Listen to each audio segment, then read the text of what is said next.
What's going on, boys and girls? And we're back with another video to talk about something which came out in the news today, and we have to pick our chances. As I said before, there's a lot of quietness in the fan base because Arsenal are no longer either in Europe or the international breaks. And I did mention, when I talked about Xhaka's injury and some of you lot were crying, I did mention that the light in the tunnel is that there's going to be a period where we'll only be playing 2 games in a month, and that is the stretch that we're in now. So although he's going to be out for 3 months, he ain't going to really miss that much games.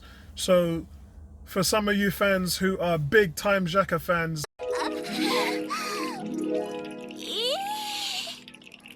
that's probably good news for you. For the rest of us, let's move on. Now, Alex Oxlade-Chamberlain, a guy who I covered very, very closely when he was playing at Arsenal because of one main reason. I covered Alex Oxlade-Chamberlain a lot because Theo Walcott was one of my favourite players, because I'm all about production.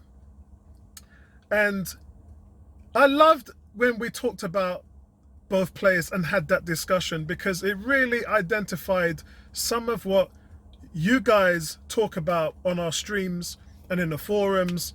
And I love these conversations because I always win. I always win the conversation. Because when you talk about Alex Oxlade-Chamberlain, he's got style, he's got flair, knows how to go past players. He can do skillfully everything that Theo Walcott can't do. It's set for score and create. And it was always this long-term discussion that, yeah, Alex is what we needed. And when Wenger switched to the 4-3-3, and Alex took the place of Theo Walcott, he did nothing. He created hardly anything. He had the lowest chances created in the team in the attacking front three. He had the least amount of goals and the least amount of assists.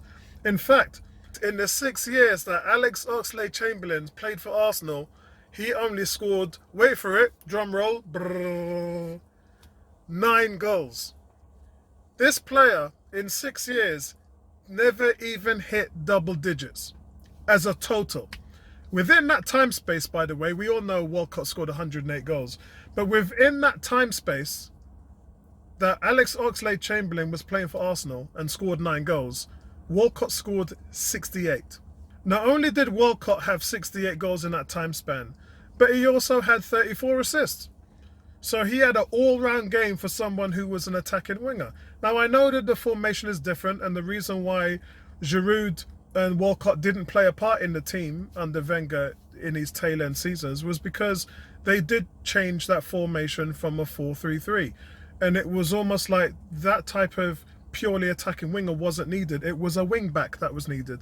So you'd like to think that Alex Oxlade-Chamberlain had an all-round game. Yeah, because Walcott wasn't a defender. Let's say how he is. He did press on the front end when Alexis Sanchez was roaring like the chariots of fire and closing down defenders. Walcott did that, but in terms of backtracking, Walcott wasn't great at that. But was Alex Chamberlain? Could you stand there, hand on heart, and say that the Ox was a great defensive player? So we lost a lot. I'm not going to lie. When Walcott came out and then we ended up selling him to Everton and the Ox came in, it's supposed to be an improvement. And a lot of you skillful fans was like, yeah, we got more skills on the right-hand side. You go past a player and then do what? You can't find anybody because he's lacking vision. He ain't going to take on a defender and run behind the defence and score. Pepe has problems doing that. So the Ox, nah. So, yeah, we kind of got what we were dealt with at that point. It wasn't a good move from Arsene Wenger to replace Walcott with Oxlade-Chamberlain. Oxlade-Chamberlain then went to Liverpool for just under 40 million.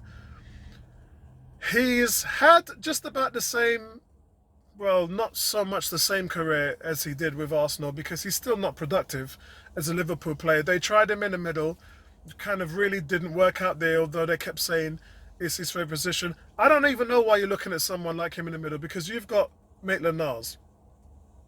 And Maitland-Niles is like 24, 25. Oxlade-Chamberlain's 28. So what are you going to learn from that player? People talk about Walcott never hit his potential, and they don't know what they're talking about. Man's a centurion, and you're standing up there saying he never hit his potential.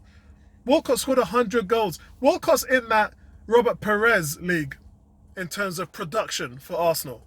Yeah, that Lumberg league. Yeah. What is the Ox? The Ox is the very definition of a player not hitting his potential.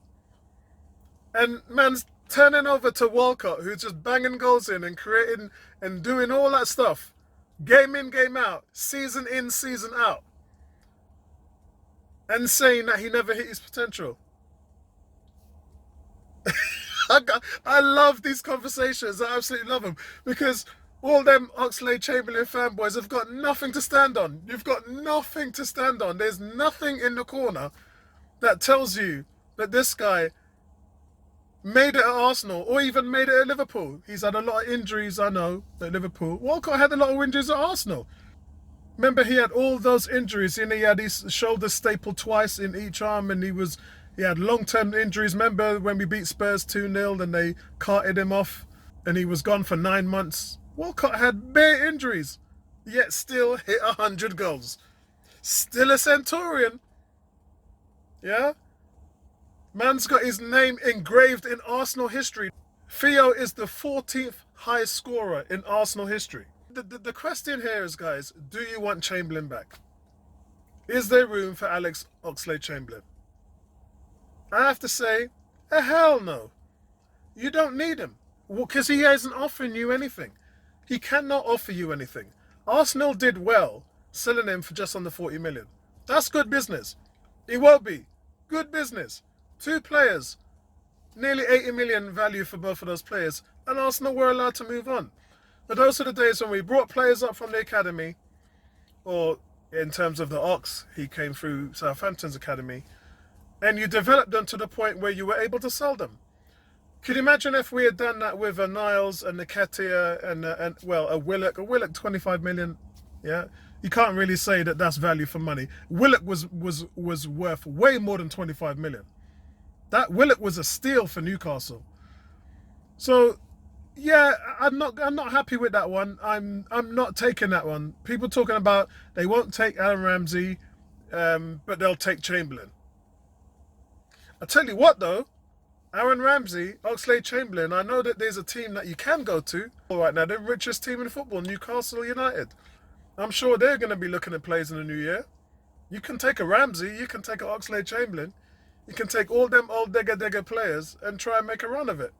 At least you might survive in the Premier League with some players of that stature. But for Arsenal, nah, we'll move on. And so will I. Speak to you guys later, man. Peace out.